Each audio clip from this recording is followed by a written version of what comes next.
Ça fait longtemps qu'on s'est pas retrouvés pour une nouvelle comparaison, et aujourd'hui, je suis assez perplexe. Parce que j'aime les deux films, pourtant il y en a un qui est objectivement plus mauvais que l'autre.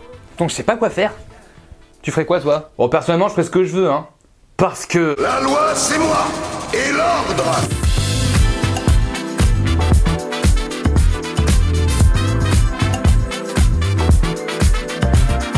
Comparons aujourd'hui les deux versions du Juge Dredd. Contextualisons un peu le bousin avec Judge Dredd qui est un comics créé par ces trois personnes, John Wagner, Pulp Mills et Carlos Ezquerra, en 1977. Pas super populaire chez nous, c'est en Grande-Bretagne qui rencontre ses premiers succès dans le magazine 2000. Et je dois avouer que l'univers donne vachement envie. Dans un monde post-apocalyptique, et plus précisément dans une ville Mega City One, l'autorité est dirigée par une police spéciale, les juges, qui sont à la fois inspecteurs, jurys et bourreaux. Ça, c'est badass. On suit ainsi le parcours du juge Dredd, le meilleur d'entre eux est l'incarnation même de la justice, inflexible et parfois impitoyable. La vache, ça donne vachement envie. Attends, je vais aller voir si je peux lire un de ces...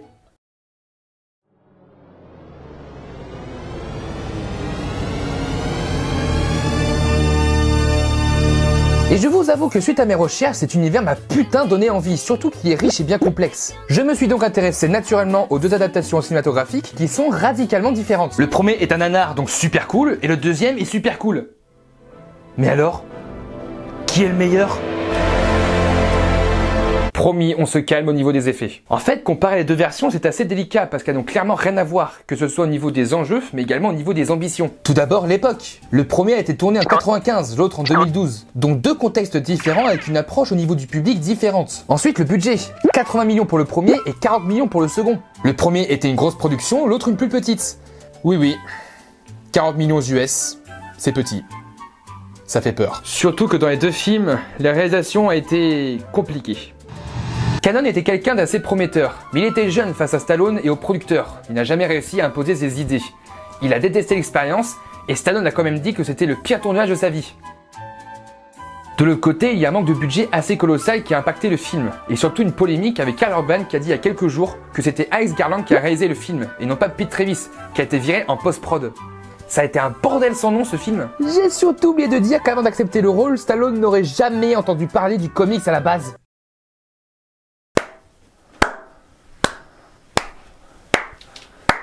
Non mais franchement! Et le pire, c'est que le créateur a défoncé la version de 95 et glorifié celle de 2012. Ça veut tout dire! Je comprends, ouais, mais les deux films ont leurs qualités et leurs défauts qui sont assez majeurs. Commençons. Le film de 95 nous raconte un complot orchestré contre le juge Dredd. Il est accusé du meurtre d'un journaliste et se fait emprisonner. Il va s'échapper, tenter de prouver son innocence et de contrer une conspiration créée par un haut juge. C'est un peu une aventure aux allures d'enquête policière. À l'inverse du film de 2012, retraçant le parcours de Dredd avec une nouvelle coéquipière, qui vont devoir affronter un gang de dealers suite à l'apparition d'une nouvelle drogue. Le film devient ainsi un film d'action avec des éléments de huis clos et de thriller. Là déjà, on a une grosse divergence avec un film typique des années 90, et un huis clos sombre et violent. Et au niveau de l'univers, il y en a un qui est en déclin. On va pas comparer en détail les scénarios, ils n'ont pas les mêmes structures par rapport aux personnages. Et c'est justement le problème quand on s'attaque à l'adaptation. Car au-delà de rendre justice à l'œuvre originale, il faut qu'elle s'adresse à la fois pour les fans, mais également pour le grand public. Le juste milieu en somme. Mais le souci, c'est que le juge Dredd de 95 rend honneur à l'univers, mais pas au personnage. Alors que celui de 2012, c'est un peu l'inverse. C'est ce qui est communément admis, et je reste assez d'accord. J'étais sûr que vous diriez ça. On sent que le premier a voulu rendre honneur aux comics, même s'il commençait avec les couvertures de comics en générique. C'est pas une bonne idée. Il y a un gros effort sur la technique, les effets spéciaux sont variés et pas non plus dégueux, les costumes des juges sont fidèles et bien faits, et on a plein d'environnements différents entraînant une multitude de classes différentes. Et même si avoir un bâtiment en forme d'aigle pour le QG des juges c'est pas subtil, les décors sont quand même bien travaillés. L'équipe du film a cité Blade Runner comme référence principale par rapport à leur univers, et c'est vrai que ça se ressent un petit peu. Mais moi je vois autre chose. Je vois également dans les décors un style qui se rapproche pas mal de Tim Burton. Bon certes c'est moins bien fait, mais je sais pas, ça m'a fait penser à ça. Je suis seul ? On a affaire à un vrai film de science-fiction, varié avec une richesse technique contrairement au film de 2012. Le budget n'a pas permis de faire des miracles, c'est pas non plus cheap hein. Mais quand on connaît un peu l'univers et qu'on est face à un huis clos dans un bâtiment style The Raid, comparaison qui a été souvent faite, c'est quand même dommage. Parce que même si le film adopte une vision un peu plus réaliste et poisseuse, on regrette le manque de contextualisation et de présentation de l'univers. Pour résumer, je vois plus le film de 95 comme une nouvelle adaptation du comics et le film de 2012 comme une aventure lambda du juge. Ça reste dommage. Après, dans les deux films, la mise en scène n'est pas en reste. Chacun rend honneur à son style de différentes manières, dont une belle gestion de la lumière et des plans de décor assez ouf dans le premier. Tandis que l'autre, les scènes d'action sont nerveuses et bien rythmées, mais surtout, le truc qui a marqué dans le film, les ralentis.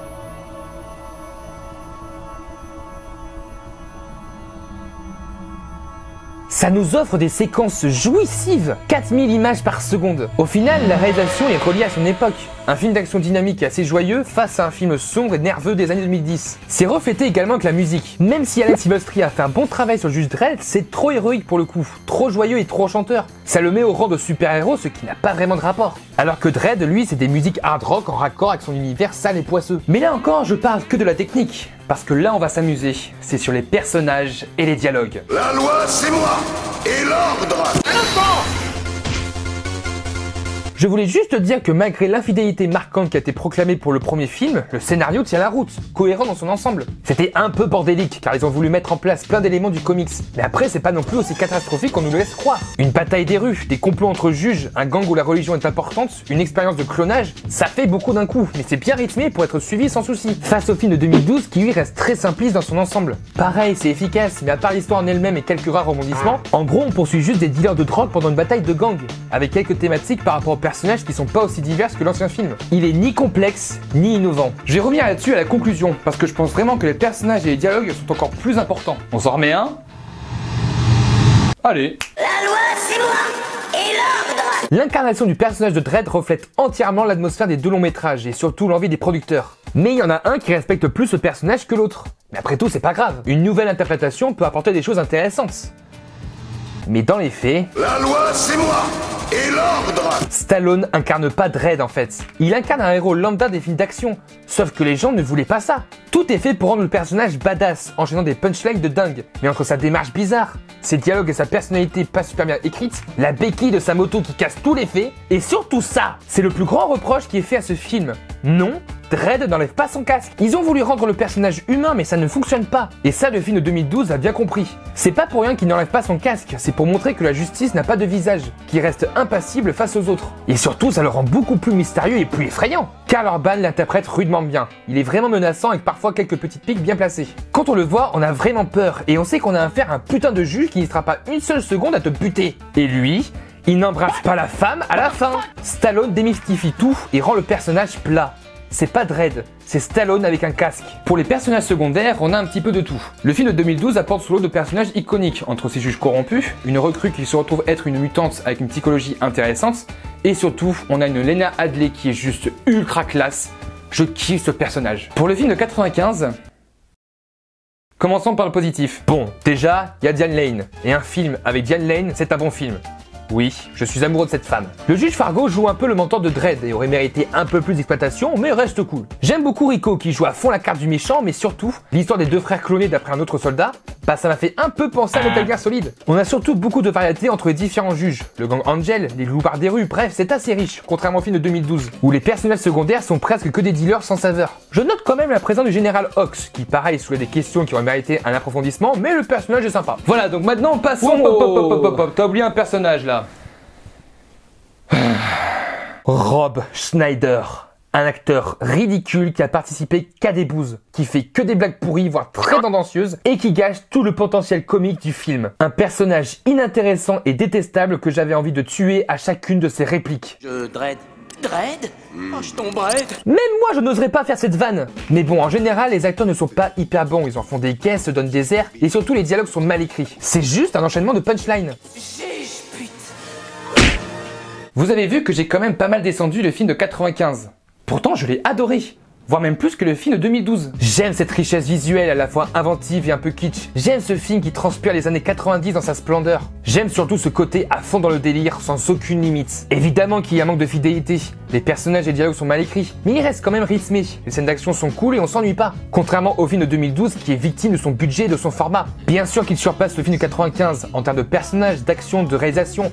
Mais tout le reste est un peu gâché par ce budget minimaliste. J'ai hâte de voir la série, qui va pouvoir donner des explications sur le contexte politique et social, voire plus les méandres de Mega City One. J'attends que ça, parce que l'univers est tellement fou et l'équipe de 2012 a compris, mais ont été restreints. J'ai beaucoup aimé ce film, il est objectivement supérieur, mais quand je le vois, j'ai toujours ce sentiment d'inachevé, d'un potentiel de dingue qui n'a pas pu être concrétisé. Et je me suis éclaté devant le trait de Stallone, frôlant le nanar de très près, et c'est dommage. Pour résumer, l'un des deux films s'est concentré sur l'univers, tandis que l'autre s'est concentré sur le personnage. Un choix comme un autre. Et on sent vraiment que les adaptations sont influencées par le contexte cinématographique dans lequel elles s'insèrent. Un film d'action comique et un film d'action sombre. On a toujours cet éternel débat de savoir à qui doit s'adresser une adaptation comics. Et quand on voit le personnage principal, personnage ultra iconique, on doit s'attendre à recevoir des pierres sur la tronche. Donc ouais, on comprend pourquoi le film s'est fait lyncher. Surtout que voir un personnage sombre, impitoyable, anti-héroïque, à la frontière entre le bien et le mal, devenir un héros badass, drôle à punchline, bah je vois les fans comme ça. Et quand je vois le film de 2012 s'apparentant plus à l'adaptation de jeux vidéo avec un budget très limité, donc avec un potentiel gâché, bah je vois les fans comme ça. Donc quel est le meilleur? Je sais pas. J'aime les deux, car ce sont le reflet de deux cinémas différents et montrent des atouts qu'on n'en trouve pas chez l'autre. Mais toi, c'est quoi ton avis? N'hésite pas à le partager, car je suis assez curieux de le connaître. N'hésite pas d'ailleurs à mettre un pouce bleu, à partager la vidéo, à regarder le compte Tipeee et Utip, sinon je vais faire un malheur. Pourquoi? Parce que... La loi, c'est moi. Et l'ordre.